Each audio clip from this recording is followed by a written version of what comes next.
Hi there, Malcolm here with my 405th Booktube video, and today I'll be bringing a book review for We Are Many by Dennis E. Taylor, and this is book 2 of the Bobiverse series. In this we follow the uploaded consciousness of Bob, who had his head frozen cryogenically, and about 100 years later a space program utilises his intelligence to populate a von Neumann probe to go out into the galaxy, finding suitable planets for colonisation and to locate as many viable planets as possible. And so this continues the exploits of Bob and his digital clones, each one of which have taken on a new name, and hopefully at the back there is a genealogy of Bob, his clones, and his clones' clones, and so on and so forth. There's also at the back a cast of characters that give you more detail about what each clone is up to, as well as some of the other characters that feature in this book, both human and otherwise. And in the typical way that a lot of these stories go, when you have your exploration out in deep space trying to find a new home for Earth, Earth itself kind of implodes. There's a third world war, most of humanity is wiped out, and what's left is now on a dying planet type story, and this is no exception. And so we have some of Bob's clones trying to save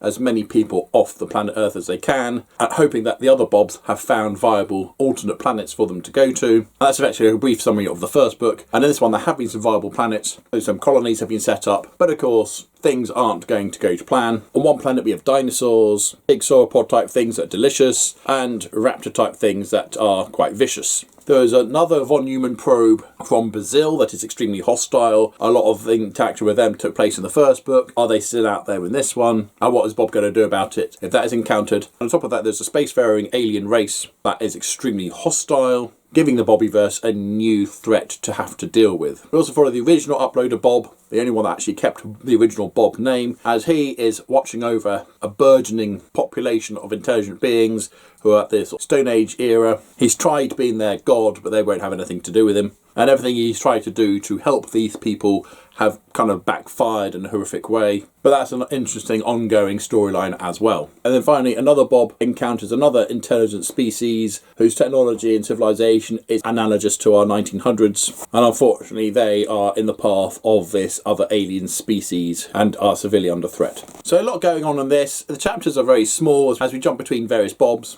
and times.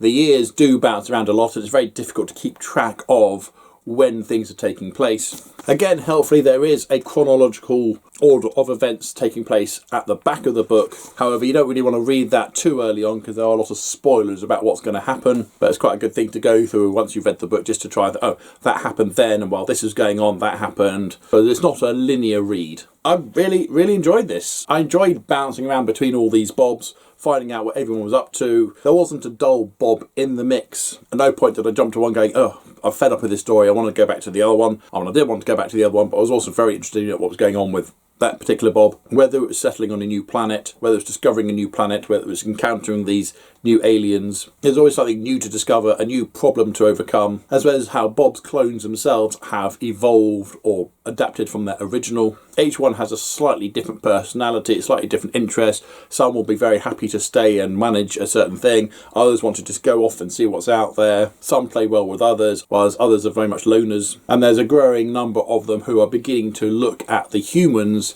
as intransigents, these brief fireflies, because Bob is now effectively an immortal. He's able to back up his consciousness before he goes off to do something dangerous. And so these fleeting fleshy bodies whose welfare they've taken on, for a concerning number of Bobs, these people have become sort of meaningless. And on the flip side, we do have one Bob that's fallen in love with a human, and we have what looks like the beginnings of a bicentennial man style story as he looks to make himself real again. And at exactly 300 pages, this is quite a short book, but there's so much packed into this. It made me laugh, it made me cry, it's thought-provoking, it's depressing, particularly in how humanity will behave in these dire circumstances. And there's literally a death cult they have to deal with. It's like, humanity has had their chance, they've ruined the Earth, they deserve to die, and we're going to do everything we can to stop any attempt to rescue humans. It's like, what the hell? The problem is that was the most believable part of the whole thing. There would be a bunch who would do that, which is just sad. I think my only complaint is the book just stopped. Towards the end of the book, there's a big encounter between the Bobs and this alien menace, and then following that, there are plans to do some follow-up work, and then the book just finishes. It's like, okay, I need the next one, which is coming soon.